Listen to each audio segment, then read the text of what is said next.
Hey guys, welcome back to my YouTube channel. ಈ ವಿಡಿಯೋಲಿ ನಾನು ಮೊಟ್ಟೆ ಸಾಂಬಾರು ಹೇಗೆ ಮಾಡ್ತೀನಿ ಅಂತ ನಿಮಗೆ ತೋರಿಸ್ತೀನಿ ನೋಡಿ.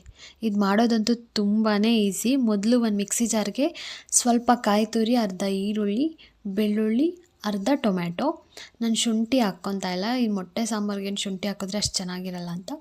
ಸ್ವಲ್ಪ ಚಕ್ಕೆ, ಲವಂಗ, ಮೆಣಸು, ಹಾಗೆ ಕಡಲೆ, ಒಂದು 3-4 ಸ್ಪೂನ್ ಧನಿಯದ ಪುಡಿ, 1 ಸ್ಪೂನ್ ಖಾರದ ಪುಡಿ ಹಾಕ್ತಾಯಿದ್ದೀನಿ. ಖಾರ ನಿಮಗೆ ಎಷ್ಟು ಬೇಕೋ ಅಷ್ಟು ಹಾಕ್ಕೊಳ್ಳಿ, ಜಾಸ್ತಿ ಬೇಕಾದರೆ ಸ್ವಲ್ಪ ಜಾಸ್ತಿನೇ ಹಾಕ್ಕೊಂಡು ಸ್ವಲ್ಪ ನೀರು ಹಾಕಿ ಚೆನ್ನಾಗಿ ಇದನ್ನು ಗ್ರೈಂಡ್ ಮಾಡ್ಕೋಬೇಕು.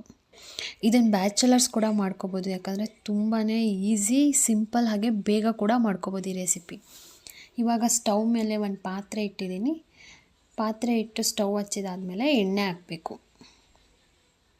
ಸ್ವಲ್ಪ ಎಣ್ಣೆ ಹಾಕ್ತಾಯಿದ್ದೀನಿ ನಾನು. ನೀವು ಒಂದು ಸ್ವಲ್ಪ ಜಾಸ್ತಿ ಹಾಕ್ಕೊಂಡ್ರೆ ಟೇಸ್ಟ್ ಇನ್ನೂ ಚೆನ್ನಾಗಿರುತ್ತೆ. ಎಣ್ಣೆ ಕಾದ್ಮೇಲೆ ಸಾಸಿವೆ ಹಾಗೆ ಕರಿಬೇವು ಹಾಕಬೇಕು. ಇವಾಗ ಗ್ರೈಂಡ್ ಮಾಡಿ ಇಟ್ಕೊಂಡಿದ್ದೀನಲ್ಲ ಮಸಾಲ, ಅದನ್ನು ಹಾಕಿ ಎಣ್ಣೆ ಬಿಡೋವರೆಗೂ ಅದನ್ನು ಚೆನ್ನಾಗಿ ಫ್ರೈ ಮಾಡಬೇಕು. ಸ್ವಲ್ಪ ಅರಿಶಿನ ಹಾಕ್ತಾಯಿದ್ದೀನಿ. ಅರಿಶಿನ ಹಾಕೋದ್ರಿಂದ ಕಲರ್ ಸ್ವಲ್ಪ ಚೆನ್ನಾಗಿ ಕಾಣಿಸುತ್ತೆ, ಸಾಂಬಾರು ನೋಡೋಕ್ಕೂ ಚೆನ್ನಾಗಿರುತ್ತೆ. ನೀರು ಹಾಕಿ ಸ್ವಲ್ಪ ಉಪ್ಪು ಹಾಕಿ ರುಚಿಗೆ ತಕ್ಕಷ್ಟು ಉಪ್ಪು ಹಾಕ್ಬಿಟ್ಟು ನಾವು ಚೆನ್ನಾಗಿ ಕುದಿಯೋಕೆ ಬಿಡಬೇಕು. ಯಾಕಂದರೆ ಹಸಿ ವಾಸನೆ ಎಲ್ಲ ಹೋಗ್ಬೇಕಲ್ವ, ಅದಕ್ಕೆ ನಾವು ಚೆನ್ನಾಗಿ ಕುದಿಸ್ಬೇಕು.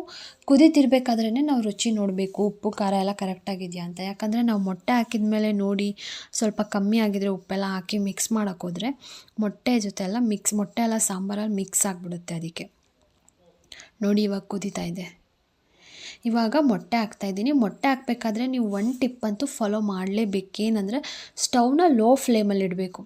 ಲೋ ಫ್ಲೇಮಲ್ಲಿಟ್ಟು ಮೊಟ್ಟೆ ಹಾಕಿ ಎಲ್ಲ ಪೂರ್ತಿ ಮೊಟ್ಟೆ ಹಾಕಿದಾದ್ಮೇಲೆ ನಾವು ಹೈ ಫ್ಲೇಮಲ್ಲಿಟ್ಟು ಚೆನ್ನಾಗಿ ಕುದಿಸಿದ್ರೆ ಮೊಟ್ಟೆ ಅಂತೂ ಪರ್ಫೆಕ್ಟಾಗಿ ಬೆಂದಿರುತ್ತೆ. ಸ್ವಲ್ಪನೂ ಸಾಂಬಾರು ಜೊತೆ ಮಿಕ್ಸ್ ಆಗೋದು, ಕದ್ರೋಗೋದು ಆ ಥರ ಏನೂ ಆಗಲ್ಲ.